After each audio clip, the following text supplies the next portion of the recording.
Coucou les mums! Dans cette vidéo, on va parler d'un nouveau matériel pédagogique qui est les réglettes Cuisenaire. Qui était Georges Cuisenaire? Émile Georges Cuisenaire est né le 7 septembre 1891 à Carignan en Belgique. Diplômé du Conservatoire de musique de Mons en 1907, il obtient le premier prix du violon. Il publiera d'ailleurs en 1926 son solfège pour les écoles primaires. Il devient instituteur le 26 avril 1912.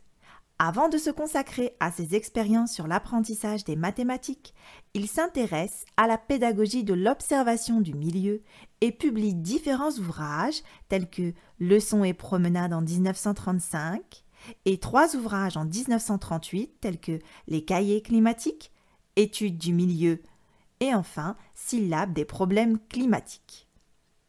En 1945, à la suite de nombreuses recherches, il réalise un jeu de bandelettes de carton coloré pour représenter les nombres.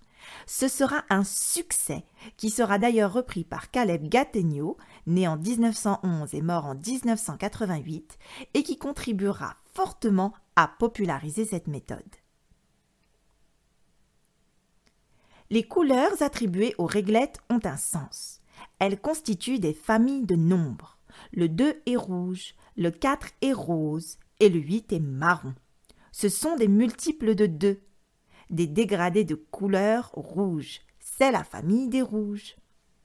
Le 3 est vert clair, le 6 est vert foncé et le 9 est bleu. Ce sont des multiples de 3, des dégradés de la couleur bleue. C'est la famille des bleus ou la famille des verts. Le 5 est jaune, le 10 est orange. Ce sont des multiples de 5, des dégradés de la couleur jaune. C'est la famille des jaunes. Le 1 est blanc et le 7 est noir. Ils n'appartiennent à aucune famille.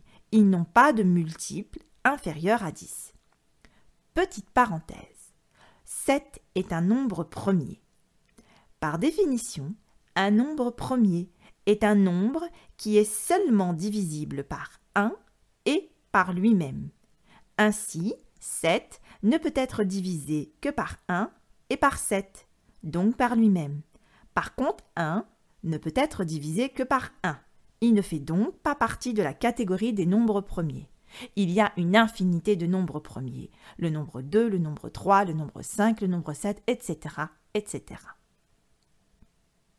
La meilleure façon d'apprendre, c'est le jeu. Nous sommes tous dotés de cette aptitude dès la naissance. Un bébé joue pour apprendre, et c'est ainsi qu'il évolue. Il n'y a pas de raison que ça s'arrête un jour, sauf si, bien évidemment, quelqu'un vient y mettre un frein. Et c'est ce que nous, adultes, faisons dès que nous estimons que l'enfant a atteint un certain âge, ce qui fondamentalement n'a aucun sens. Il est donc important de privilégier le jeu et c'est ce que Georges Cuisenaire préconisait sur l'usage de ces réglettes.